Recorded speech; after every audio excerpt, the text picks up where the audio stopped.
Jenny, your company deals with large-scale deployment of personnel across the globe. Yep.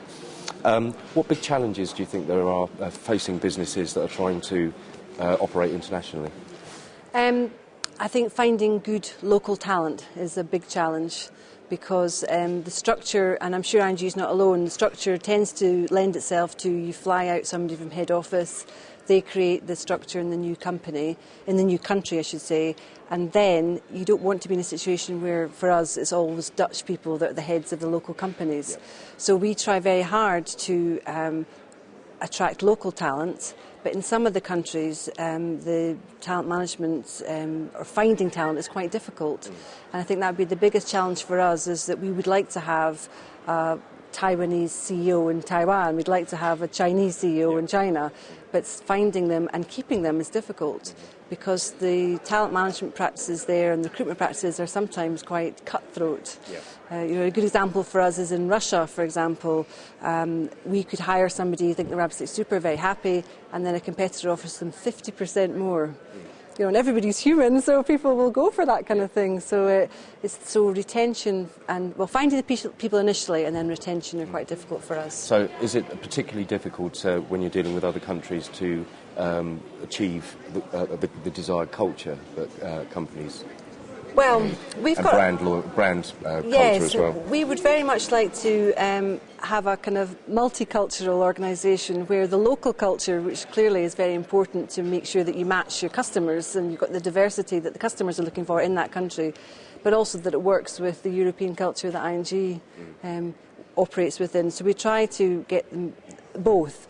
I mean, what you'll normally find is if you have a mixed management team, a good diverse management team of locals and Dutch people and, say, American people, then you end up with a good mix there. And what are what's the pre-planning when you're facing, setting up an organisation abroad? Well, we've done it so many times that we've got quite we've actually got a book that we a physical, I can't remember what it's called, it's not a Facebook, that's something else, but we've got a virtual book that we then go through, and everything that we need to do in a country is written in the book online, and so we'll have a crack team. So if you take ING Direct for an example, they drop into countries and they do the same thing in every country. So the first product is already defined, the approach to market is defined, and so it's quite formulaic, and that way we manage to drive down cost. Yeah. Do you often find that there's a clash of cultures when you're dealing with a company that, say, is a European country and they want to operate, say, I don't know, in the Middle East or the Far East? Mm-hmm. Is it sometimes difficult to actually sort of get some parity there? And with regard, as you were saying, with regard to HR, the different levels of HR tactics, etc.? Well, I wouldn't say it's always plain sailing, but the areas where you struggle is sometimes where there's perhaps a strong union or a strong labour agreement in the country that you're trying to get into. And when you talk to the people back at head office and they say, well, why can't we offer them this amount of money, or why do we have to offer them a linen allowance? It's that kind of thing that you've got difficulty, I think, persuading the head office that you have to respect the local customs and cultures. And what's the best way of handling that? Because obviously you can't go jackbooting into another country and expect people to have, say, for example, European cultures and understanding. Exactly, yeah. So what's the best? What we've found is just to tread cautiously, so be respectful of the local culture, but also if you do really want to get performance differentiation in, for example, which is something that's very strong in America but not quite so strong in continental Europe, just take your time, work with the workers' councils and the unions to persuade them that you've really got the best interests of all the employees at heart, and this is not some devious master plan for the Anglo-Saxon culture to take over. Yeah. Expat assignments sound very interesting and exciting, but more often than not, they can end in failure. Yes. And why do you think that is? Well, I'm an expat, so I'm in quite a good position to talk about it. I think what happens is at the end of the assignment, there's not enough planning done. So people find, we've got this at the moment, that some people are going to finish in the summer, for example, and they're in Asia, and so they're wanting to come back. But we haven't done enough throughout the assignment to prepare them to come back, to say, OK, well, that's the job that they're going to come back to in 2 or 3 years' time. Let's make sure they're developing their skills appropriately in the assignment so that they're ready to come back. Yeah.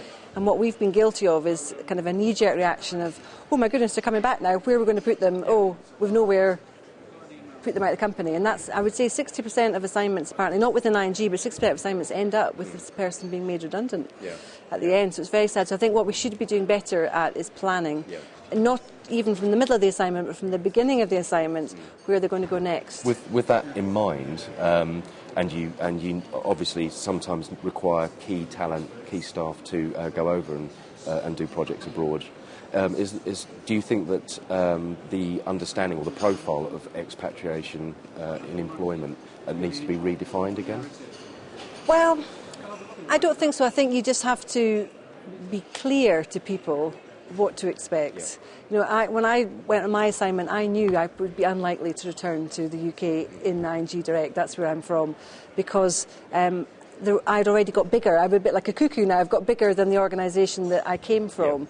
So I think, but that was made clear to me when I left, that I probably was going to be in a situation now that I'll go from somewhere in Amsterdam perhaps to Hong Kong or other places. And as long as the expat goes into that with that understanding, I think that's fine. And so preparation is very important. And how do you manage that?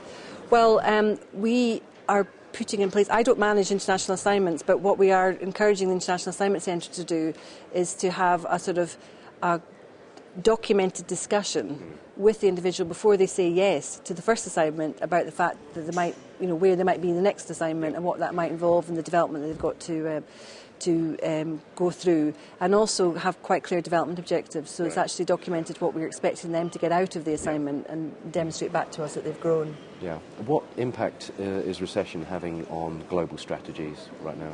It depends on the country. So in all countries we're reviewing the strategy to make sure it's still appropriate. In some countries that might mean that we slow down. In other countries we might not decide to launch where we were going to launch. But just every country is different because we're in over 50 countries. So we're just basically re-looking at all the different strategies that we have. And one area that you're particularly interested in is IT. Is IT a useful tool when you're managing people remotely? Well, certainly I think it gives ING's IT division an opportunity to really shine, because if you're looking at achieving economies of scale, and an example I've just given in the presentation I've just been at was that we've got nearly 60 different HR systems. Well, that's not an effective way to run an organisation. So that's something that IT should be saying and are saying to the head office. Let's have one. So I think IT can really add value in these crisis times. And that's going to be a big programme, isn't it? It would be a big programme, but if we don't start now, we'll never finish it. So, and I think a part of managing through this crisis is being bold, and being risky, and not just sitting and trying to sweat it out. I think you have to be exciting and risky. Very good. How have you found the conference? Have you enjoyed it? Well, I've enjoyed the bits I've attended so far. I'm really delighted that so many people have come, because in the current turmoil I thought maybe people would drop out, but it looks like it's really well attended and really high quality of delegates. And what do you think people get out of events like this? Well, I haven't asked other people, but if I look at what I get out of it, it's the network, and also an opportunity just sometimes to think. So even when somebody's speaking, you might be thinking about how you can apply that to you. So you're sort of half listening to them and half thinking, oh, I could be doing that. So I kind of like that quiet time where the phone's not ringing and you're not really being disturbed. So. Okay. Thank you very much, Jennie Monon. Thank you.